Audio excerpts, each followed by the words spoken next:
So imagine making $2,500 in less than 2 hours, not fixing and flipping property, not wholesaling real estate, not collecting passive income from rentals, and not even risking any bit of your capital. Well, that's what I did on this one transaction, and I will be breaking down how I did it using this little known strategy called transactional funding. So first, what is transactional funding, right? Transactional funding in the world of real estate is typically any short-term loan that's used by real estate investors to facilitate transactions. It could be buying the property, selling the property, or even refinancing the property, which is what happened in this case. Let's jump right into it. I want to, really explain how this transaction happened. So I'll be using a whiteboard illustration to do that. So what is transactional funding? So imagine, I talk a lot about wholesaling. Imagine as a wholesaler, traditionally, you're going out and you're talking to sellers, right? And your goal is to get the property under contract. That's you right there. That's the wholesaler. That's the wholesaler.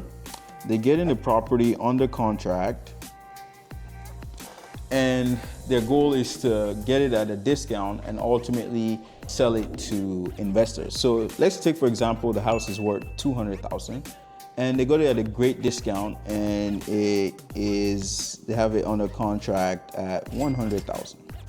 Okay, and because they got such a great deal, they found an investor, an end buyer, who is looking to purchase that deal, either add it to his portfolio, fix and flip it, whatever the case may be.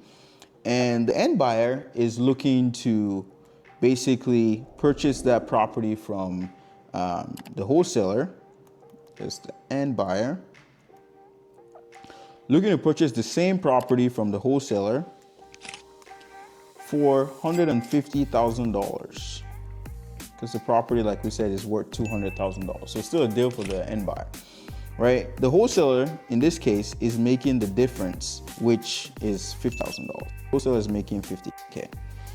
Now, just human nature, right? When wholesalers are making big checks, $50K, $100K, $200K, and the end buyer, the seller, if the seller was to find out on the day of closing that they were making this amount of money, just human nature, they may feel like they're being ripped off, even though they've already agreed to those terms. I always like to give the analogy of, when we shop e-commerce on Amazon, if we were to know as the customers, if we knew, say, for example, I was buying this headphones from Amazon, and I thought I got a great deal for, $200, take for example.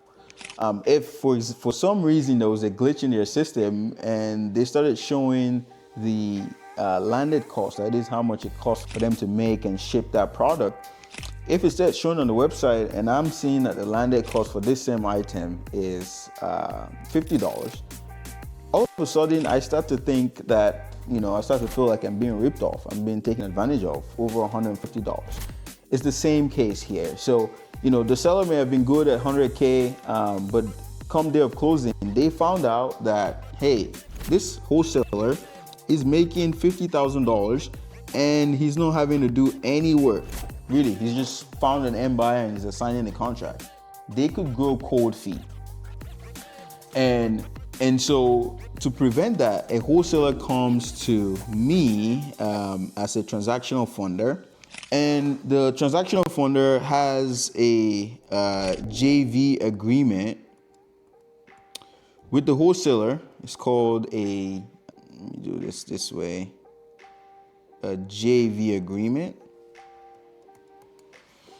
with the wholesaler, and says, hey, I will fund your $100K so that you can purchase the property first, and then 15 minutes later, sell that property to end buyer. So that way, it kind of puts a veil in the transaction. Actually, I should do it this way.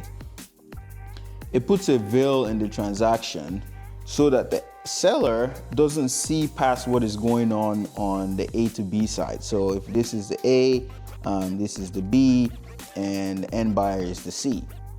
So we have two transactions going on. You have the A to B transaction and then the B to C transaction. Okay. So what transactional funding does is it helps the seller not see what is going on the other side.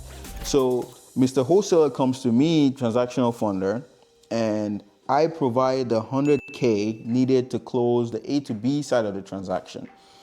Once that is closed, simultaneously, 15 minutes later, the seller doesn't have to know.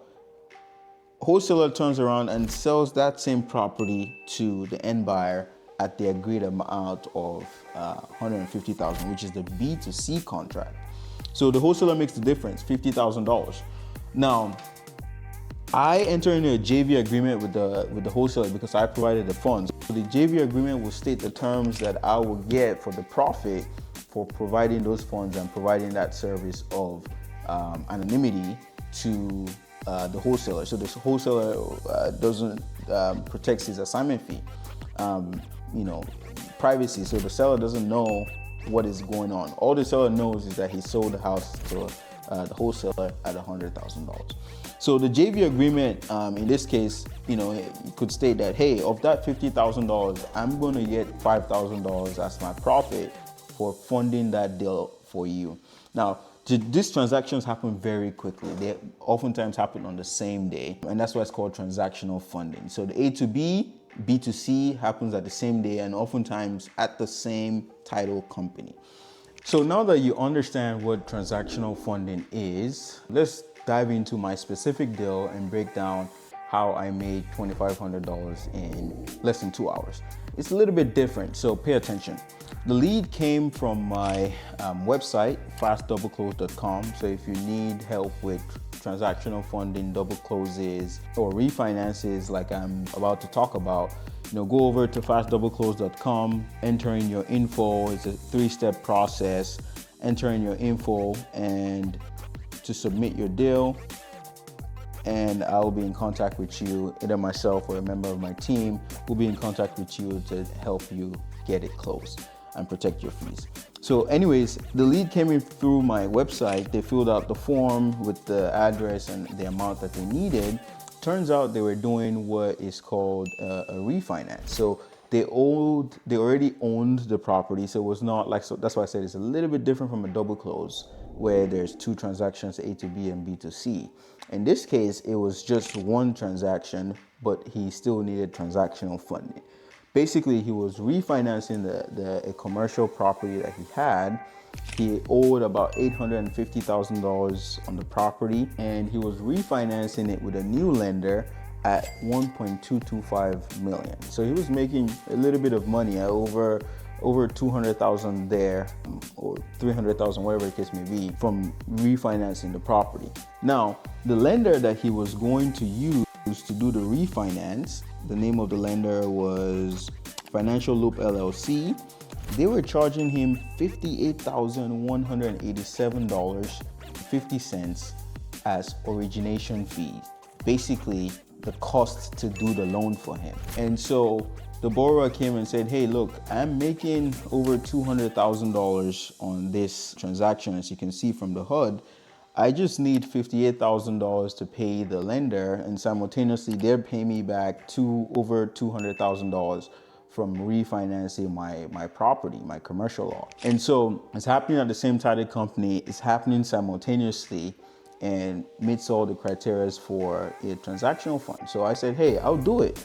And basically I funded him, and if you look on the HUD here, you see my company Horizon Wealth SD funded him the $58,187.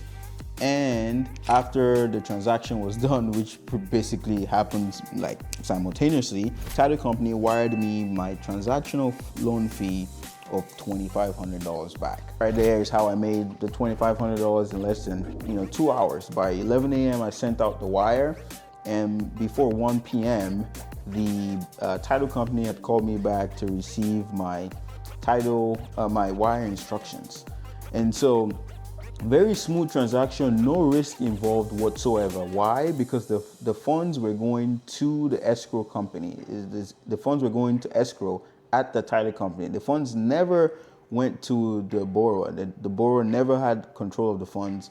the title company had the funds, and they had instructions from myself saying that, hey, these funds would only be used for double close of this transaction. If the double close doesn't happen, refund the funds back to me. So the funds never leaves title.